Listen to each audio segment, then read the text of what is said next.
در این زمینه نمی‌پذیرم.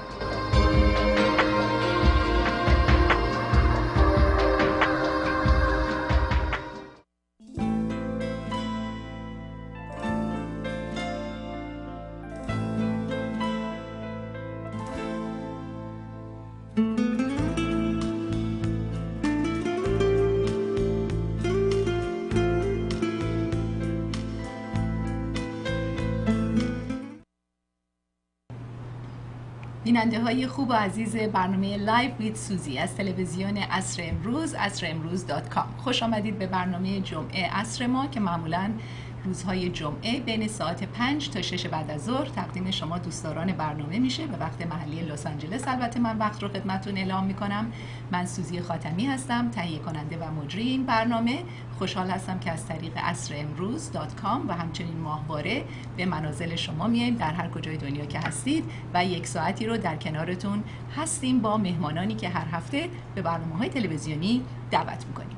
و خوشحال هستم از اینی که امروز در کنار خانم مریم زر هستم که ایشون رشته وکالت رو به پایان رسوندن و فاوندر ویمن فاوند هستن که یک ارگانیزیشن غیر انتفاعی هست، مؤسسه‌ای هست که ایشون افتتاحش کردن چند سال پیش و فاوندر و بنیانگذارش هستن. ازشون دعوت کردیم، الان مدتی است که محبت میکنن ماهی یک بار در کنار من اینجا در این شوی تلویزیونی هستن که به مسائل مربوط به زنان در هر کجای دنیا که راجبشون مطالبی میدونیم و فکر میکنیم شاید شنیدنش برای شما هم جالب باشه در خدمتتون باشیم و به گفتگو بپردازیم. ماهی یک بار دیگه الان موقع شده که با مریم جون گفتگومون رو آغاز بکنیم. ایشون ژورنالیست بسیار چیره دستی هم هستن و همچنین برای هافینگتون پست بلاگ می نویسن and she's a blogger as American would call her. مریم جان خیلی خوش آمدی به برنامه. It's always good to see you. خیلی ممنون که منو دعوت میکنین ماهی یه دفعه. خوشحالم شما رو میبینم. This has become an anchor for me. حالا همیشه میدونم ماهی یه دفعه میام پیش شما و بینندگان عزیز و میتونیم صحبت بعضی از مواردی که تو اخبار هستش رو بکنیم و واقعا همیشه look forward میکنم به این. منم خوشحال هستم که شما رو میبینم. ضمناً ما در برنامه رادیویی هم رادیو همراه هم همین برنامه رو شروع کردیم به همین منوال که با مریم جان ماهی یک بار در رادیو هم گفتگویی رو تقریبا شبیه همین نوع گفتگوها داشته باشیم و من خوشحال هستم از این گفتگو و از این برنامه‌ای که شروع کردیم. بیشتر خوشحال خواهم بود که شما عزیزانم دوست داشته باشید. در ضمن برنامه‌های ما معمولاً روی یوتیوب آپلود میشه. من اونها رو بعد از اینکه از اینجا از خدمتتون مرخص میشم روی یوتیوب میگذارم. therefore اگه علاقه داشته باشید نام منو اگه روی یوتیوب چنل بنویسید و تایپ بکنید بعد شما مراجعه میشید به برنامه‌های لایو ویت سوزی که برنامه‌های گذشته رو چنانچه علاقه‌مند باشید میتونید دنبال بکنید.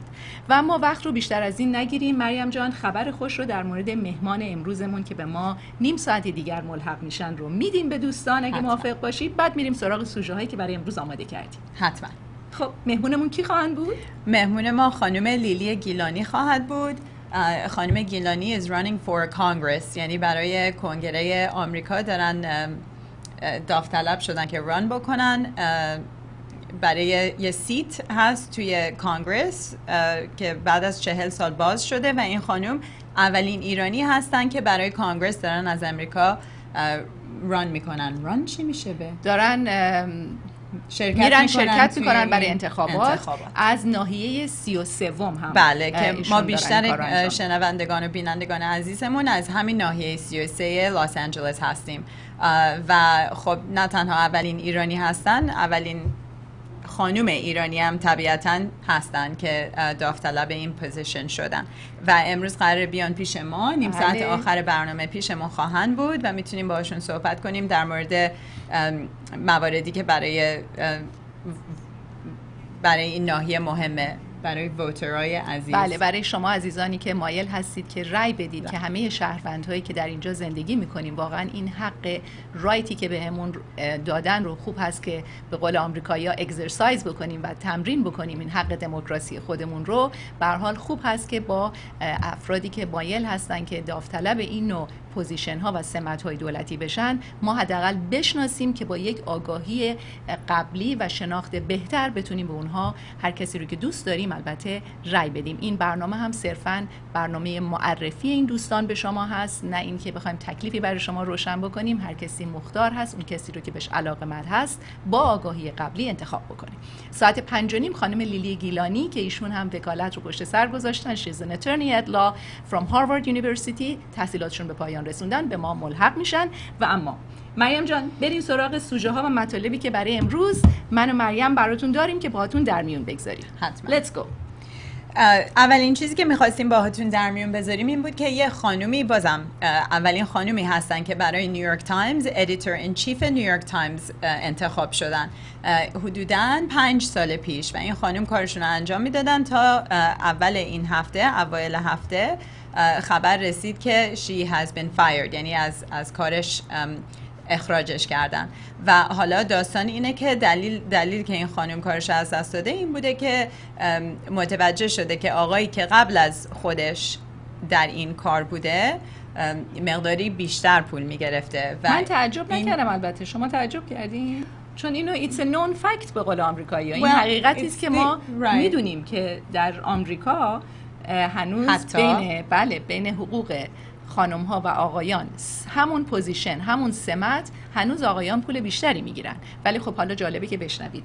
درسته، میگن اصولا میگن که حدود 20% تفاوت درآمد هستش بین خانم ها و آقایون، اما این تفاوت توی سمت های مثل لا، وکالت و حتی شاید یه سمتی که اینقدر توی چشم هستش فکر میکردم که کمتر باشه.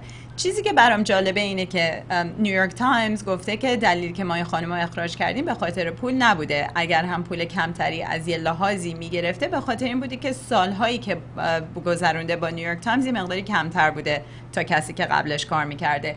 اما جامعه اینترنت و مؤسسات مختلف که برای حقوق زنان کوشش میکنن همه چسبیدن به این داستان و خیلی براشون شده یه خبری که میتونه این فرق بین این تضاد بین درآمد رو نشون بده و واقعا این یه داستان بزرگی شده که حتما بینندگان عزیزمونم وقتی که میرن حالا اخبارتون از هر جایی که میگیرین حتما یه اشاره حداقل به این دیدین. و دلیلش اینه که بازم این نکته درآمد بین زنان و مردان رو دوباره آورده زیر چشم، زیر نور.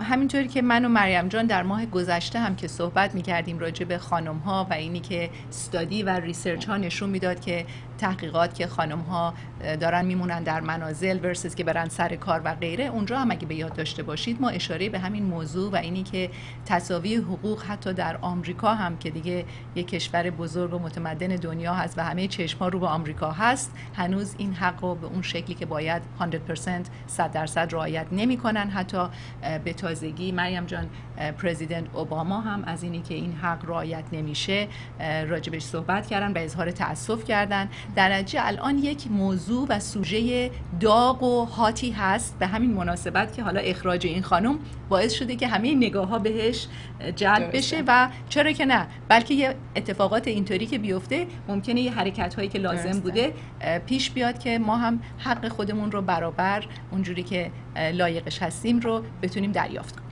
Very true. درسته. اینجور موارد که وقتی که خیلی توی میدیا بزرگ میتونه بشه و همه یه نگاهی میکنن به سوژه، همیشه یعنی معمولاً باعث میشه که یه قدم به جلو بتونیم بریم. امیدوار هستیم که احتمالاً اینم همینطور میشه. خب بریم طرف سوژه بعدیمون که این هم سوژه است جالب و شنیدنی. فکر میکنم یه عکسی داریم برای بینندگان عزیزمون، اگر اون بیاد رو اکران کمک میشه، ولی حالا میتونیم صحبتش رو بکنیم. یه هیئت دانشجوی زنان در دهه 20شون که هستن از ایران اومدن به آمریکا، به واشنگتن دی سی برای دیدار. بله الان رو اکران هستن. اتاق فرمان ما قشنگ ما رو دنبال میکنن. مرسی. خیلی ممنون. بله اینا theological student هستن، یعنی تعلیمات دینی. درسته دنبال میکنن، تعلیمات دینی رو دنبال میکنن و میگم در دهه 20شون هستن و اینا به آمریکا مسافرت کردن. باهاشون هم وقتی مصاحبه شده گفتن که یعنی منظوری که خواستن برسونن اینه که حتما همه بدونن که در ایران حتی خانمایی که از خانواده های traditional تر سنتی تر میان، اونا هم به دنبال درس و علم هستن، حالا به هر صورتی که دوست دارن و براشون جالبه که بیان به آمریکا و اینجا خیلی کامیونیتی های مختلف رو رفتن ویزیت کردن، من جمله رفتن به سراغ آمیش کامیونیتیز. بله، آمیش کامیونیتی رو دوستان نمیدونم بشناسید همه یا نه. خب دوستانی که در آمریکا هستن مریم جان به طب قاعدتاً باش آشنا هستن، ولی کسانی که خارج از آمریکا هستن شاید خیلی آگاهی نداشته باشن. این گروه آمیش که در پنسیلوانیا هستن یه گروهی هستن که زندگیشون رو به نوع ساده برگزار میکنن، یعنی درست همون زندگی که شاید 100 سال پیش 150 سال پیش مردم داشتن، به خاطر اینکه برق نداشتن، به خاطر که تلفن و تکنولوژی نداشتن و غیره. اینها با اینی که همه اینا الان هست و در مورد دسترس همه هست، ولی نهایتاً تصمیم گرفتن که خودشون به خاطر باورهایی که دارن یک زندگی ساده و زندگی معمولی رو دنبال بکنن، دور از هر نوع تکنولوژی و تلفن. و حتی رفتین شما هیچ وقت اونجا؟ نه، ولی تازگی یه کتابی خوندم به نام سیزنز که یه خانومی نوشته بود از زندگیش و واقعا زندگی جالبی بود. یعنی رفاه زیادی ندارن، همینطوری که شما میگین به صورت بسیار ساده زندگی میکنن، ولی زندگی های سالمی دارن. خانواده براشون مهمه، کمک میکنن، یعنی بچهای کوچیکتر کمک برادر یا خواهرای بزرگترشون رو میگیرن، شاید به همون مقداری که از مادر و پدرشون میگیرن. بسیار جامعه بسته و ساده‌ای هستن. من یادم میاد که به پنسیلوانیا سفری کردم و رفتم به این زندگی آمیش ها، چون توریستا رو قبول میکنن، میتونید برید ببینید زندگیشون رو. و ما رفتیم دیدیم و اینقدر بر من مریم جان جالب بود، چون آدمی که یه دختری که city girl coming from you know، رفتم اونجا دیدم حتی اتو با زغال، یعنی برق و اینا نداره.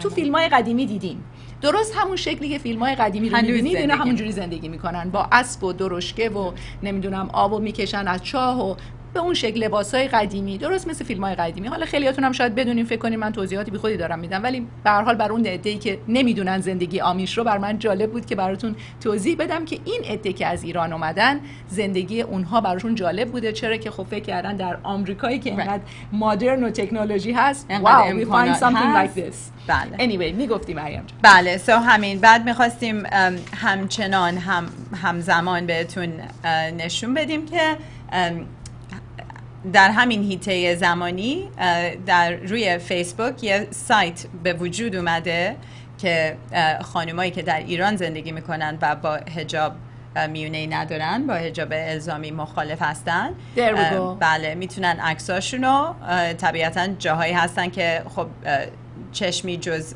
چشم عکاس به طرفشون نیست، ولی میتونن عکساشون رو آپلود بکنن و فیسبوک اینا رو بدون سوال میذاره روی فیسبوک.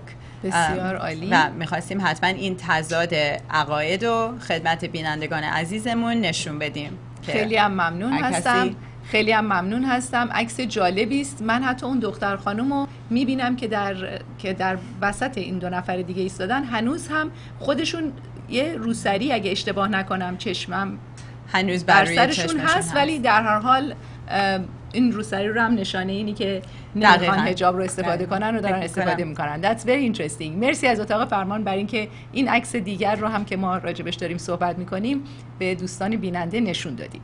خب تازه اگر به ما ملحق شدید دوستان، برنامه لایو ویت سوزی رو میبینید. در کنار خانم مریم زر هستیم اینجا در برنامه. ماهی یک بار در مورد مسائل مربوط به زنان، چه زنانی که در ایران وطن عزیزمون هستن، چه کلن خانم‌ها و مسائلی که باهاش دست و پنجه نرم میکنن و سعی میکنیم که معمولاً بپردازیم به مسائل جدید و آخرین هایی که در روزها باهاش در تماس هستیم و راجبش میشنویم رو اینجا برای شما برمغان بیاریم. مریم جان.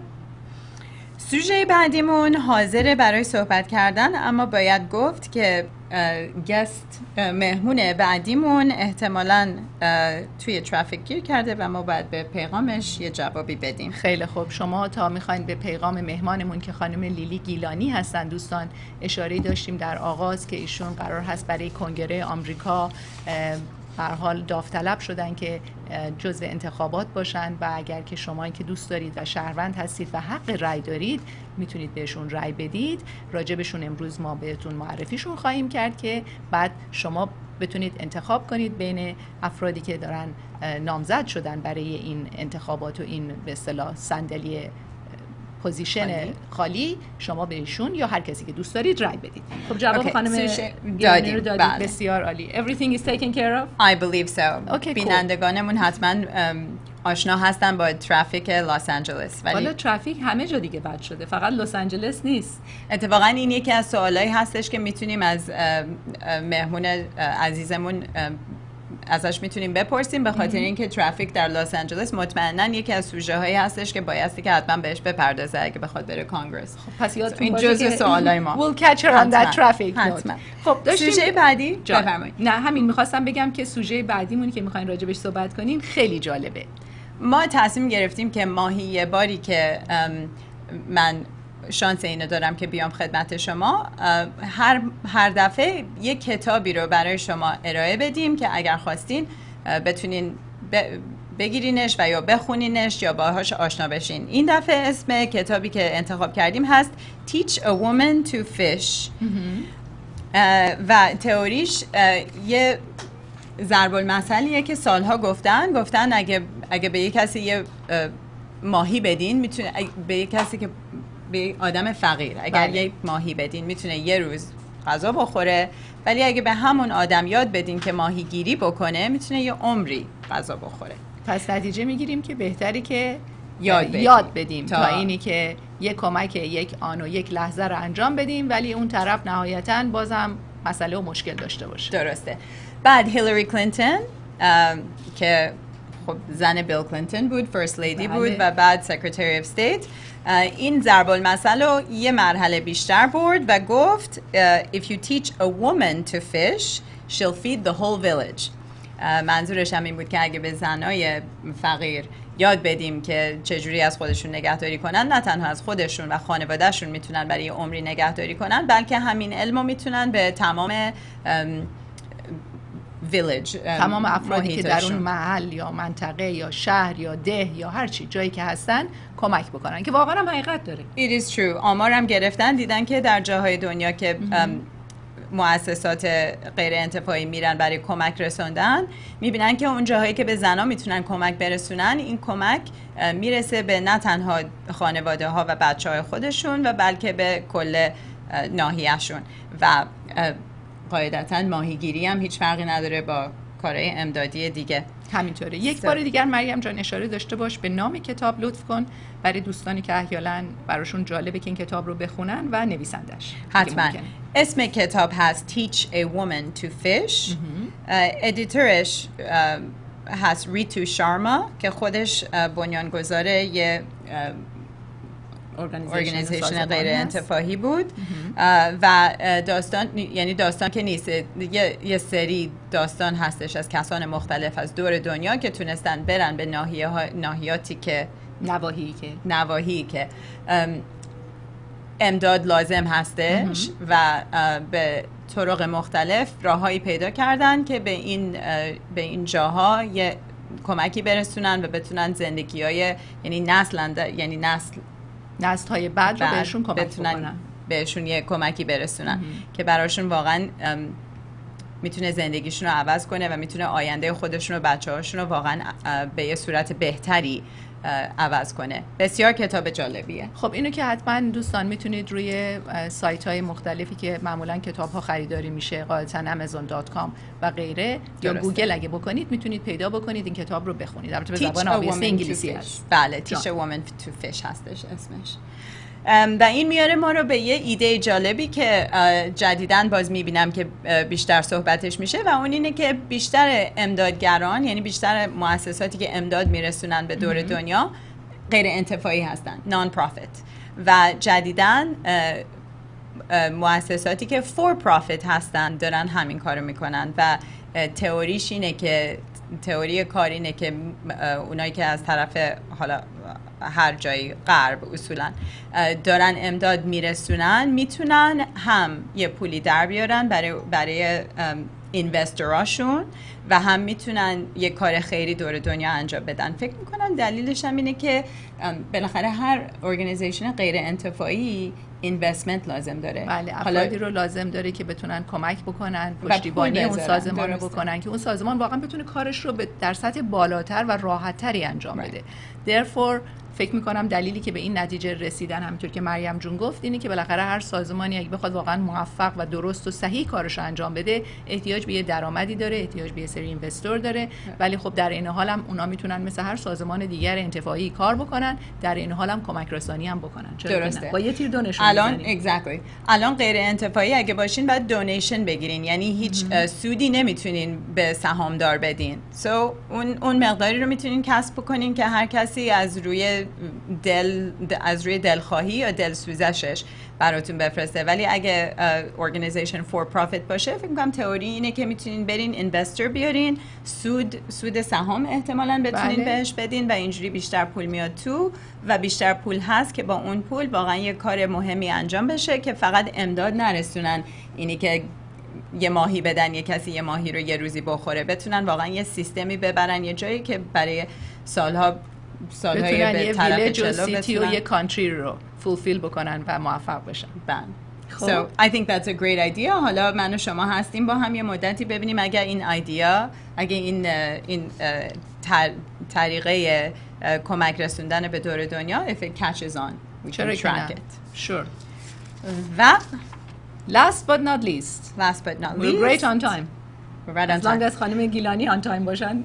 هنوز دارن تلفن میکنن. اوکی.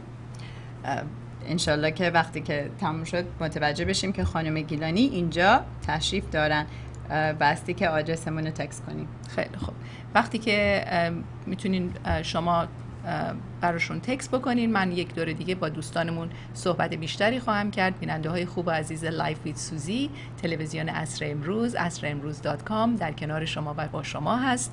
تا فرصتی هست که من با شما چند کلمه صحبت داشته باشم، فقط می‌خواستم محض یادآوری خدمتتون بگم که از طریق فیسبوک میدونم خیلی از شما لطف میکنید با من در تماس هستید.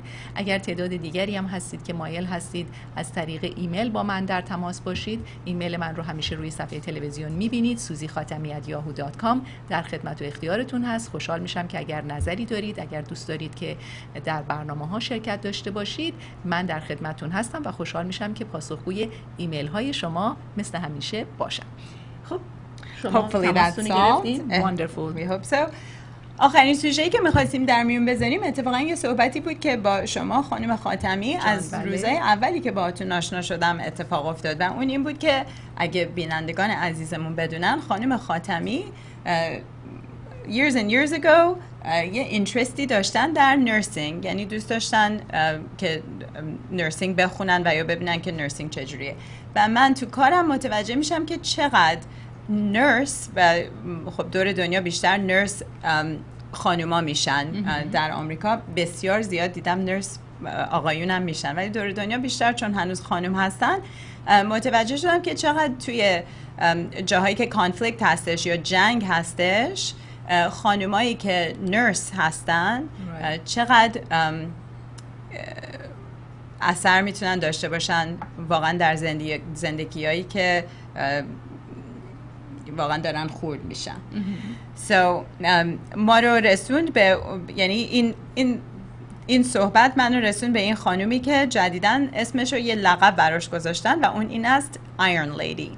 و اگه یادتون باشه ما لقب کی دیگه بود؟ یه نسل پیش دقیقاً حالا اگه نگیم چند سالمونه، یه نسل پیش یه آیرن لیدی دیگه هم داشتیم ما تو این دنیا که مارگرت تاتچر بود. بله.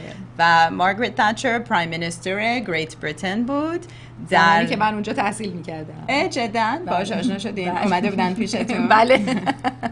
به هر حال مگی تاتچر بله نخست وزیر انگلیس بود در اون زمان و در دوره ریگن اگر درست به همین نام آیرن لیدی درسته.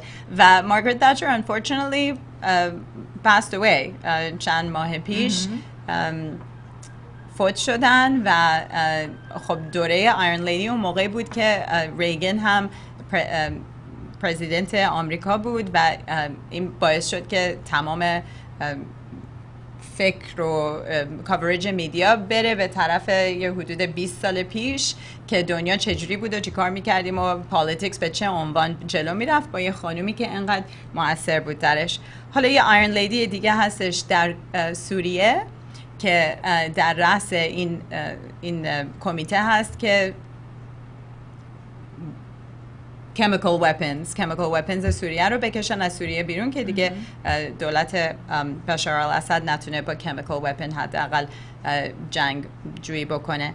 و این خانم مثل این که her name is Sigrid Kaag, she's Dutch و مثل این که بسیار مؤثر هستن. عکسشون هم داریم اگه اتاق فرمان بخوان نشون بدن. There we go. خیلی مؤثر هستش و حتی تو سوریه گفتن که این یه خانومی هستش که مثل یه مرد کار میکنه و میتونیم تصور کنیم که اینجا در آمریکا اگه یه کسی همچین حرفی رو بزنه احتمالاً خیلی راحت قورت داده نمیشه، ولی دور دنیا اگه در سوریه این دولت سوریه گفته که این کمپلیمان هستش که این خانم مثل یه مرد کار میکنه. خب واقعا هم چون در زمان قدیم من فکر می‌کنم این از اینجا ریشه گرفته که در زمان قدیم چون خانم‌ها زیاد در کارهای اجتماعی و بیرون از منزل فعالیت نداشتن و همیشه کارها بر دوش مردها بود در بیرون از منزل قاعدتاً این هست که اگر یک خانومی بیاد و یک کاری رو انجام بده که معمولاً کار مردانه و کار آقایون بوده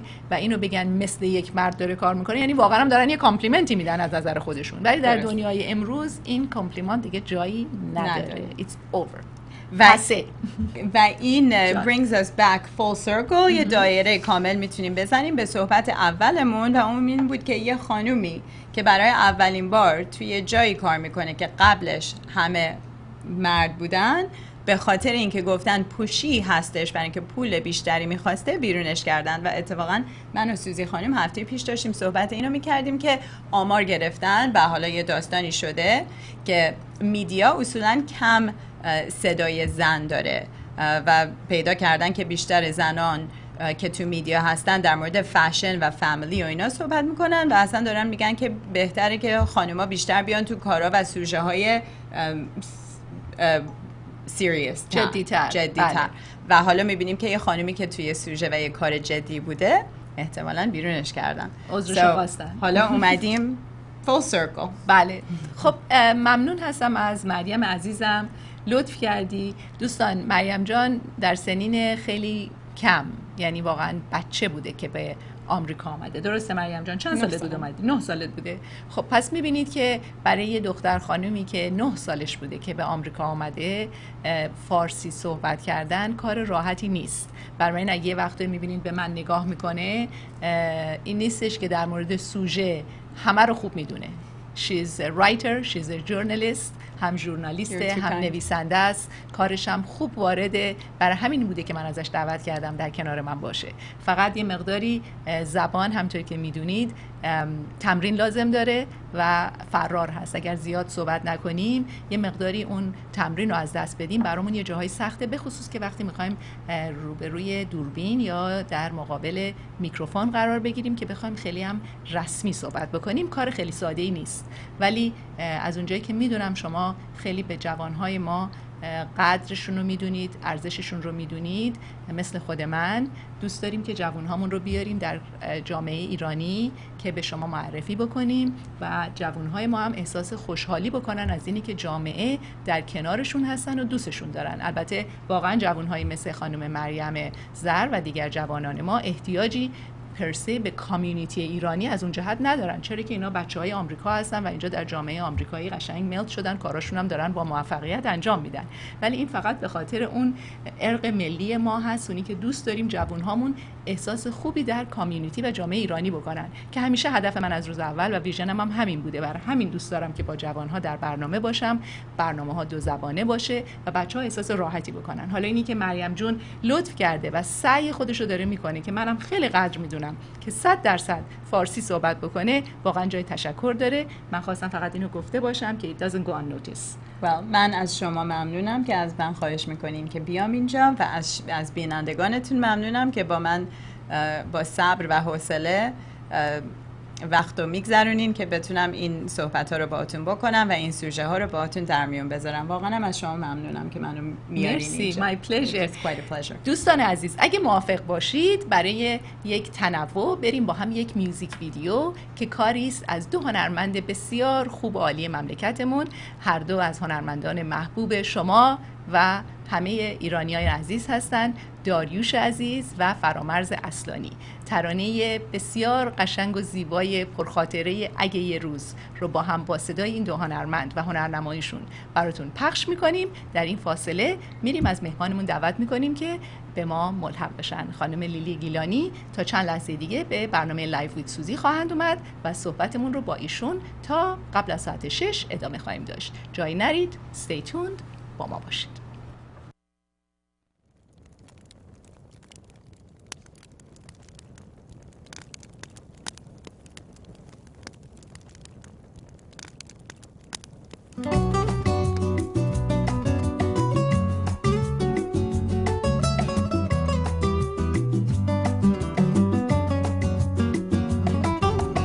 اگه یه روز بری سفر بریز پیشم بی خبر، اسیر رویاها میشم دوباره باز تنها میشم. به شب میگم پیشم بمونه، به باد میگم تا صبح بخونه از دیار یاری. چرا میری تنها میذاری؟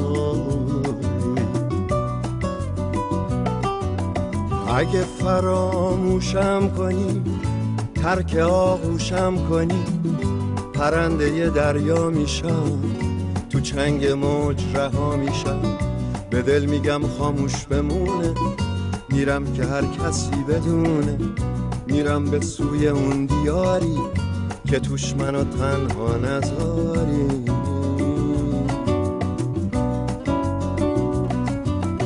اگه یه روزی نوم تو گوش من صدا کنه، دوباره باز غمت بیاد که منو مبتلا کنه. به دل میگم کاریش نباشه، بذار درد تو دباشه، بره توی تموم جونم که باز برات آواز بخونم، که باز برات آواز بخونم. اگه بازم دلت میخواد یار یک دیگر باشیم، مثال ایومت قدیم بشینیم و سحر پاشیم. باید دلت رنگی بگیره، دوباره آهنگی بگیره رنگ اون دیاری که توش منو تنها نذاری.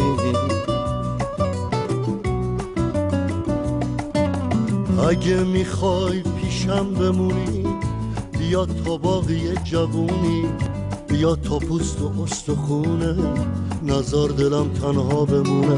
بذار شبم رنگی بگیره، دوباره آهنگی بگیره رنگ اون دیاری که توش منو تنها نذاری. اگه یه روزی نوم تو گوش من صدا کنه، دوباره باز غمت بیاد که منو مبتلا کنه. به دل میگم کاریش نباشه، بذار درد تو دباشه، بره توی تموم جونم که باز برات آواز بخونم، که باز برات آواز بخونم. اگه یه روزی نوم تو باز تو گوش من صدا کنه، دوباره باز غمت بیاد که منو مبتلا کنه. به دل میگم کاریش نباشه، بذار درد تو دباشه، بره توی تموم جونم که باز برات آواز بخونم، که باز برات آواز بخونم، که باز برات آواز بخونم. که باز برات آواز بخونم.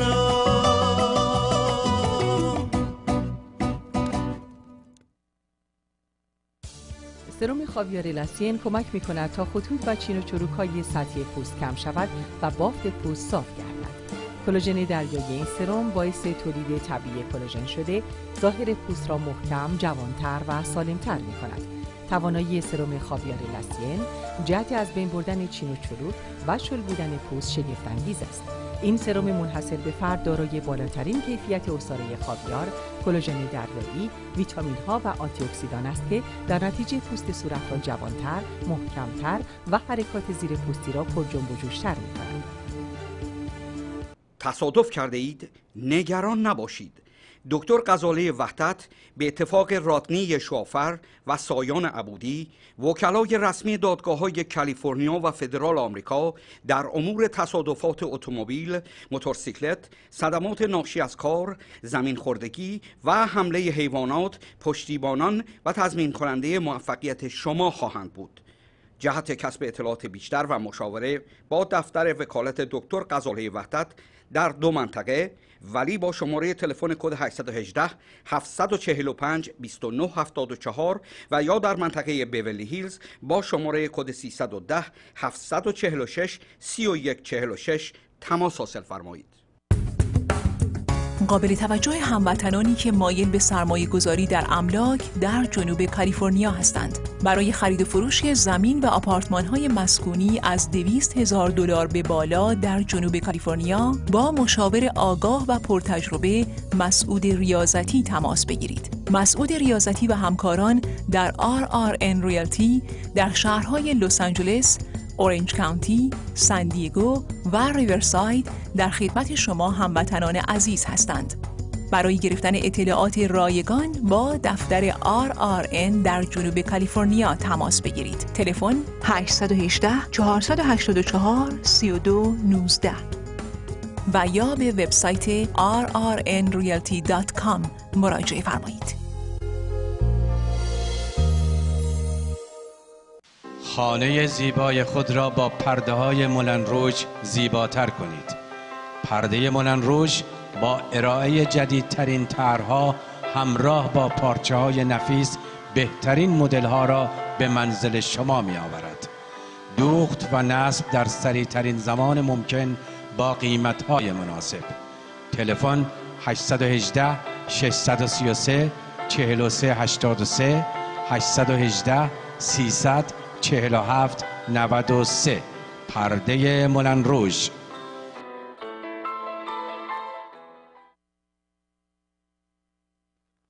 I'm Lily Galani and I'm running for California's 33rd Coastal District. Imagine better schools that prepare our children for success, a better healthcare system that provides you with the care you deserve, and a better business environment bringing good-paying jobs back to California. As an international lawyer, educator, and business owner, I know what it takes, and I believe in better. So come out and vote for me on June 3rd. I'm Lily Galani and I approve this message. This message is paid for by Lily Galani for Congress.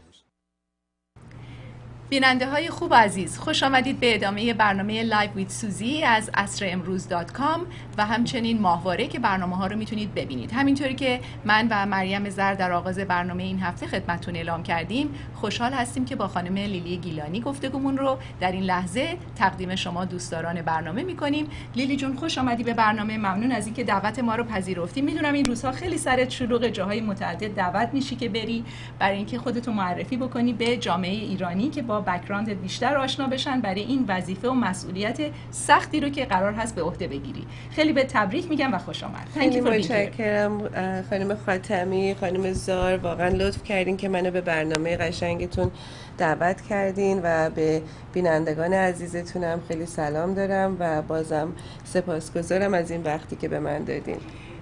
من خیلی خوشحال هستم و هیجان زده که شما رو اونطوری که واقعا در خور همه هم بیننده های ما هست از جهت ایرانی آمریکایی بودنشون، هم شما که یک خانم ایرانی آمریکایی هستید معرفی بکنیم با شخصیت شما بک‌گراند شما، تحصیلات شما یه مقداری آشنا بشن. البته ما یه آگهی کوچکی رو هم قبل از اینکه با شما سلامی داشته باشیم برای دوستانمون پخش کردیم از خانم لیلی گیلانی.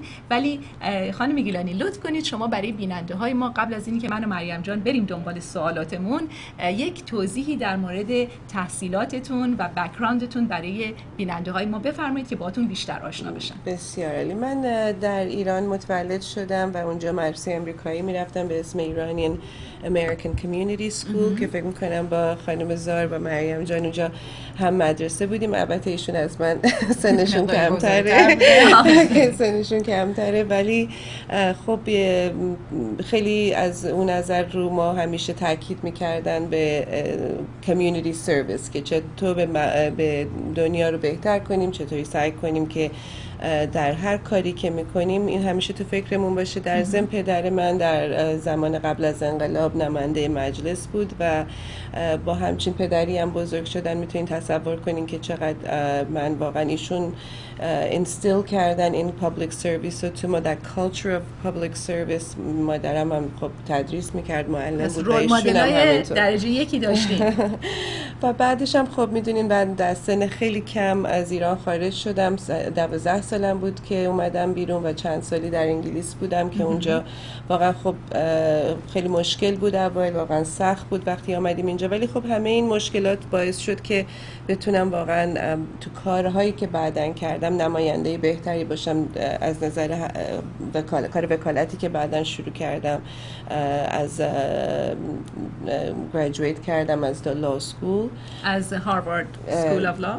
LLM هم از هاروارد لا اسکول گرفتم، بله، و JD هم از ویریر لا اسکول گرفتم قبل از اون و کالوترن هم بچلرز هم گرفتم. خب میبینید که چه خانم سمارت و باهوشی هستن. خب خیلی متشکرم. بعد از اونم مشغول کار بودم تو بیزنس لیتیگیشن و اینترنشنال لیتیگیشن، خیلی فعالیت داشتم. اخیراً هم 2 تا کمپانی وبسایت رو ما شروع کردیم که یکی مربوط میشه به کارهای پزشکی sleepsolutiondoctors.com و یکی دیگه باز کانسل که هر دوشون، اون باز کانسل مربوط میشه به کارهای حقوقی و هر دوشون در واقع میخوان اون رشته رو به مردم نزدیکتر کنن از طریق اینترنت. بسیار عالی. خب حالا که ما با بک‌گراند شما از جهت تحصیلات و غیره و کارتون آشنا شدیم، بفرمایید که چی شد که خانم لیلی گیلانی، یک ایرانی آمریکایی، تصمیم گرفتن که برای این سیت و این پوزیشن برای کنگره اپلای بکنن و نامزد بشن که انتخاب بشن؟ والا خب من وقتی که این موقعیت استثنایی به وجود اومد، مریم جان خاتمی، این برای من خیلی جالب بود به خاطر اینکه برای اولین بار بعد از 40 سال یک صندلی باز، اینجا بهش میگن اوپن سیت، در کنگره امریکا باز شده به خاطر اینکه هنری واکسمن کاندیدای، یعنی در واقع کانگرسمن قبلی ما استعفا دادن بعد از 40 سال. بعد از 40 سال. و ایشون خب خیلی، اینو من میخوام تاکید کنم به بینندگان بدونن که خیلی مشکله وقتی که یک کسی نشسته روی صندلی نمایندگی برنده شدن، خیلی مشکله و تو این 40 سال هیچکی نتونسته بود از هنری واکسمن برنده بشه و حتی کسایی تو حزب خودش هم شرکت کردن چندین بار از حزبای مختلف و نشد. و این موقعیت پیش اومده که الان به خاطر اینکه وقتی یک کسی تو صندلی رو داره، از نظر درآمدی که میتونه در بیاره، فاندریزینگی که براش میشه خب خیلی بیشتره.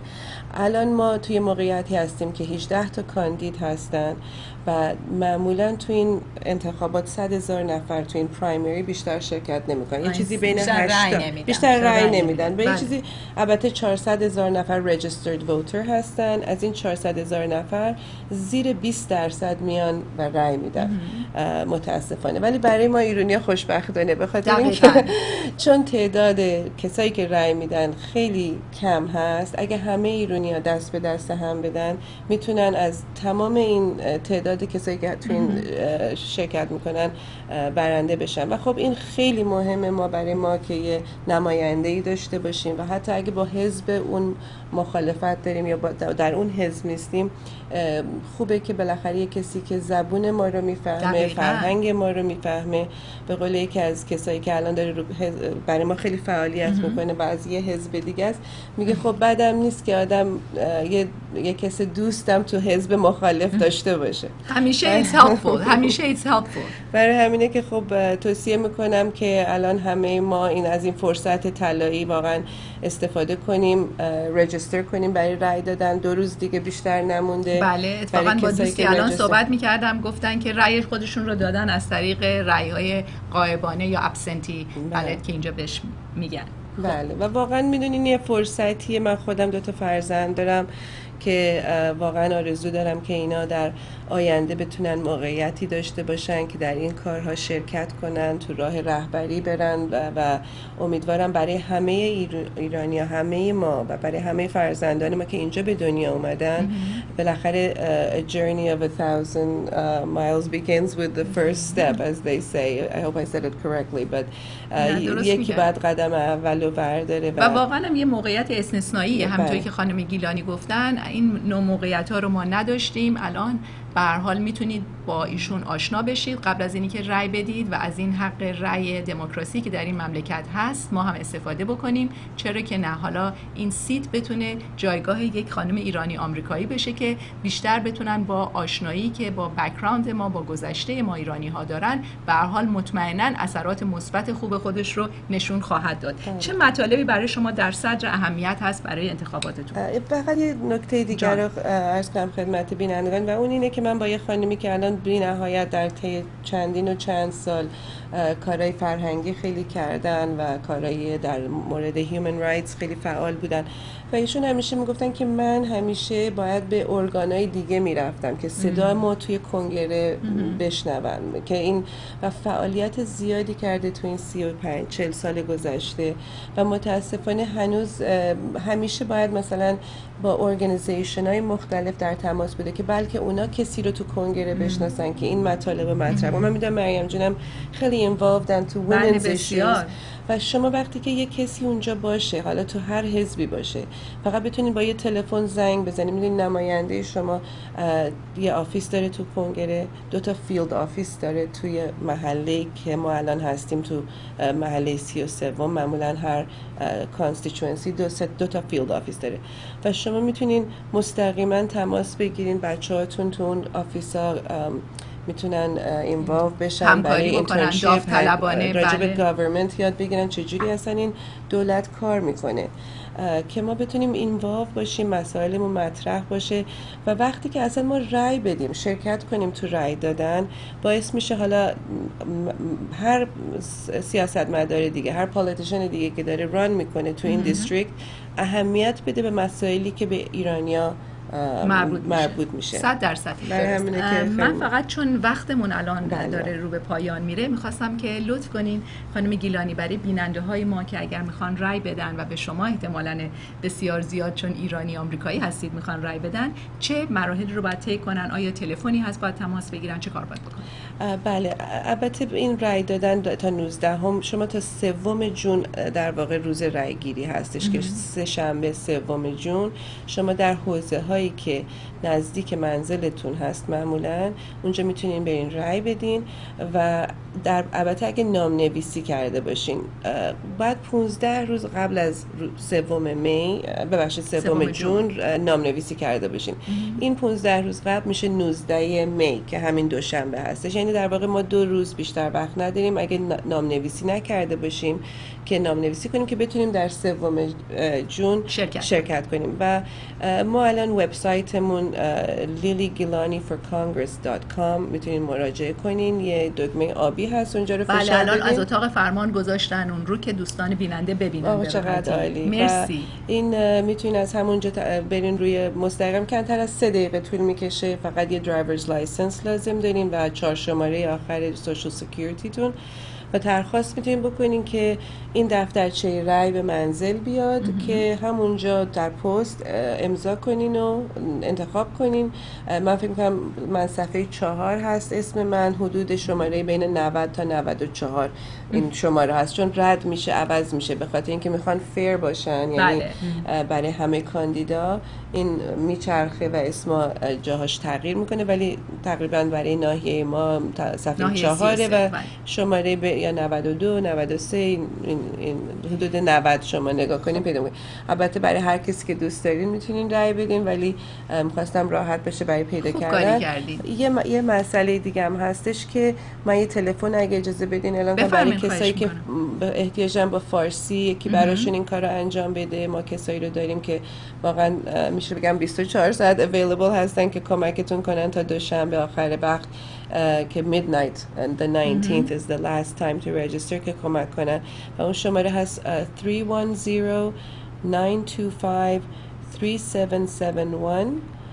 و یا 310-925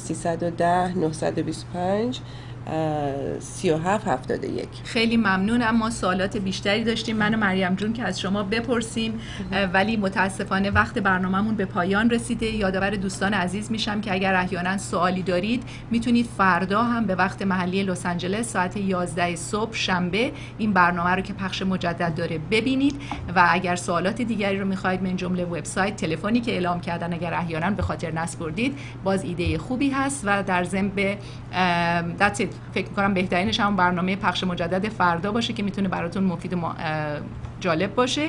از شما خانم گیلانی، از شما خانم زرد بی نهایت سپاسگزارم و از شما بینندگان عزیزی که اجازه دادید ساعتی دیگر در جمعه بعد از ظهر داغ لس آنجلس در کنار شما باشیم. تا هفته آینده همه شما رو به خدای بزرگ میسپارم. مرسی. یادتون باشه که رای بدید. ممنونم. اگه ممکنه یه جور فقط برای بینندگان بگیم که جون 3 پرایمری هستش، یعنی یه دور انتخابات اوله که دور دومش بازم بعداً میرسه. این پرایمری هستش که خانم گیلانی و احتمالاً یه نفر دیگه میرن بالا به طرف انتخابات نهایی برای نوامبر و بعدش هم liligilani4congress.com LILY بله LILY GILANI4congress.com. شماره تلفنم 310-925-3771. خوشحال میشیم اگه بتونیم کمک کنیم در راه. مرسی. موفق باشید. مرسی از شما خانم خاتمی، خانم زار. مرسی از اتاق فرمان که همیشه با ما همراهی دارید و عکس‌ها و برنامه‌ها رو همه رو برای ما پخش کردید. مرسی. شب و روزتون بخیر.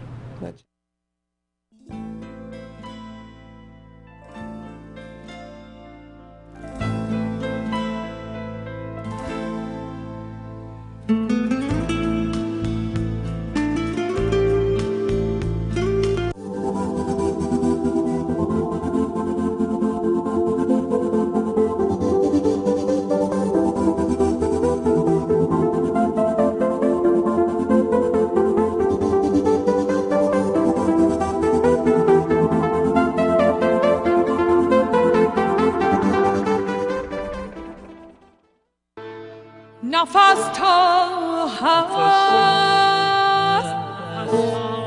فریاد خواهم کرد ای میهن را با خون خود آباد خواهم کرد را از دست این نامردمان آزاد خواهم کرد نفس تا